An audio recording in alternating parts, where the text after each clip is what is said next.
Is it possible to be an intelligent person but never read books? Let me put this different because we're on YouTube. Is it better to learn from books or YouTube? Well, we'll start with the first question. Before you answer, remember that for most of history, most humans couldn't afford to have books or scrolls easily accessible. So if you ever imagined Jesus reading his Bible by himself every morning, then you've imagined a fiction. To read, he needed to go to the local synagogue or scriptorium. He'd unlock the scroll cabinet, unroll the scroll, and then work his way through a text meticulously copied by a scribe before him. Now, for the most part, people heard text read to them more than they actually read text in front of them, if they could read at all. This is why Paul commanded his pastoral protege, Timothy, to do this. He said to Timothy, devote yourself to the public reading of Scripture. If he didn't do that, how else would people encounter the Word of God? Because most people didn't actually read. This is why all oral cultures put a high premium on memory and aphorisms, little wise sayings. In the ancient world, if someone had a legal dispute, they were expected to come before the elders of the city at the gate, and those elders would adjudicate the case not by carefully examining statutes and regulations. That's how we do law today. A judge is looking at a piece of paper and determining if a law was broken. No, the way they decided was by consulting their little hoard of words in their mind, their aphorisms, their phrases, and trying to decide to the best of their wisdom what was the right choice. They were mentally rifling through Mosaic case laws and Solomonic wise sayings, and thus collectively with one another discerning what a just outcome to this particular situation might be. In fact, Solomon was considered the apotheosis of wisdom and intelligence in the Old Testament. He was a world-famous jurist, but he didn't write any briefs. He wrote aphorisms and songs. He memorized thousands of them, which in his day was a sign of high intelligence. More importantly, it was of grave importance that such words and aphorisms would be memorized, because without them a community would be endangered. But memory has fallen on hard times since the advent of the printing press. Neil Postman writes this: in a print culture, the memorization of a poem, a menu, a law, or most anything else is just charming. It is almost always functionally irrelevant and certainly not considered a sign of high intelligence. Here's what he's saying. You might be impressed by someone who's good at trivia night. They've memorized lots of stuff. You may be charmed by someone who can quote Shakespeare. But these kinds of feats are party tricks at best. But this wasn't the case in the time of Jesus. He was a lot like Solomon. He gave us countless word pictures and aphorisms, wise sayings, and many of those have become idiomatic. They're cliches. You probably use them all the time, and you might not even know that they came from Jesus. The blind leading the blind. Go the extra mile. He did it at the 11th hour. And yet, as Neil Postman points out, someone like Jesus or Solomon, who spoke in these kinds of sayings and riddles and dispensed pithy little bits of wisdom, today they would be considered at best quaint and more likely pompous bores. I kind of disagree with him. I've met people like this, and while others rarely call them smart in the modern sense of the world, most people do consider them charming, and some even see them as wise. Now, why am I talking about all of this? Well, this brief discourse on the differences between how print cultures and oral cultures define intelligence does more than answer our initial question. Can you be smart and rarely read books? Well, the answer is yes, you can. People have done it for millennia. To say otherwise would be to question the intelligence of the very individuals who created and inspired the very documents intelligent readers have read throughout the centuries. Also highlights the fact that mediums impact more than the manner in which we express our fundamental ideas about truth and justice. Just consider this, the old phrase, it's better to give than receive.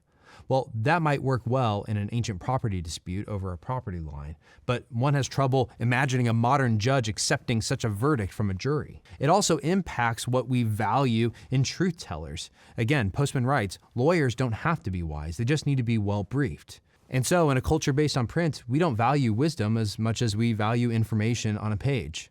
Another example from Amusing Ourselves to Death illustrates the point. Postman writes this: can you imagine a modern economist articulating truths about our standards of living by reciting a poem, or by telling what happened to him during a late night walk through East St. Louis, or by offering a series of proverbs and parables beginning with a saying about a rich man, a camel, and the eye of a needle?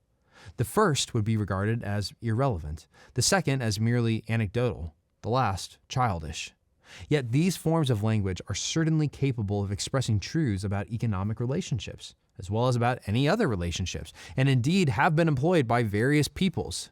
But to the modern mind, resonating with different media metaphors, the truth in economics is believed to be best discovered and expressed in numbers. Here's what Postman is getting at. A culture's primary mediums of communication shape that culture's epistemology, which is just a fancy way of saying how we know truth and what sort of truth we find valuable and what sort of people we think we can trust to deliver such truths to us. If you don't think these things change over time, I'm tempted to tell you to read a book. They do change. Or you can just start with what Postman wrote himself. Seeing is believing has always had a preeminent status as an epistemological axiom. But saying is believing, reading is believing, counting is believing, deducing is believing, and feeling is believing are others that have risen or fallen in importance as cultures have undergone media changes. As a culture moves from orality to writing, to printing, to televising, its ideas of truth move with it. Every philosophy is the philosophy of a stage of life, or at least that's what Nietzsche said. To which we might add that every epistemology is the epistemology of a stage of media development. Truth, like time itself, is a product of a conversation man has with himself about and through the techniques of communication he has invented.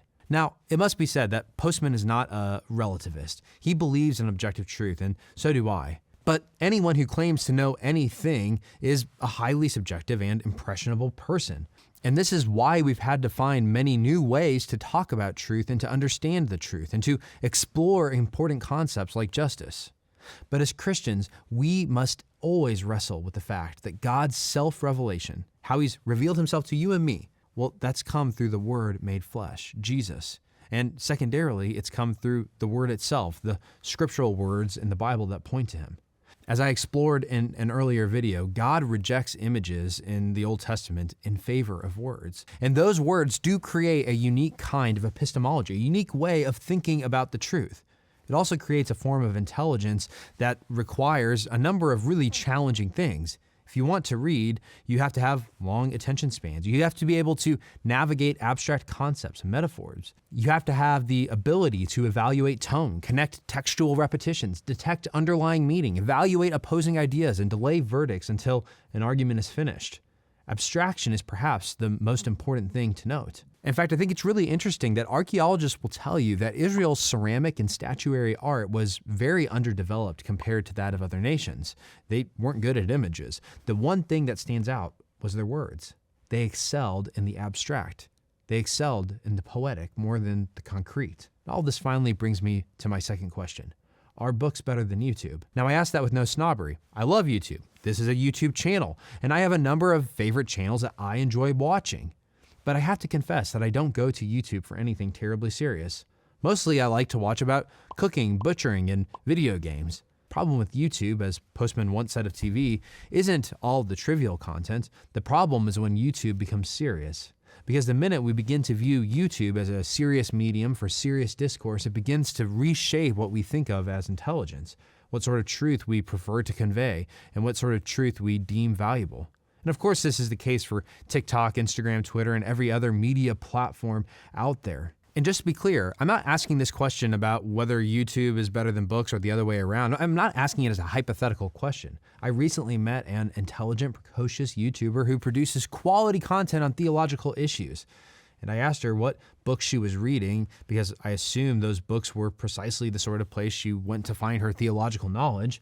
And then she confessed something to me. She said that she barely reads, and she's developed her theology mostly on YouTube. As time passed, it became increasingly clear to me that while she was able to make 15 to 20-minute videos about theology, she would never go far beyond that. Her knowledge was simply too shallow. Much of her content simply parroted what she heard online without much depth or nuance. She could tell you all about Karl Barth, but she's never read a word by him. She could wax eloquent on Augustine, but she's never cracked open the City of God. This is, after all, what intelligence actually looks like on the social internet. Our new form of intelligence is short. It's broad, it's shallow, it's entertaining, it's visually stimulating, it's fast-paced, it's confident, it's not nuanced, it's, in some cases, bro-ish and boorish, and in other cases, self-obsessed.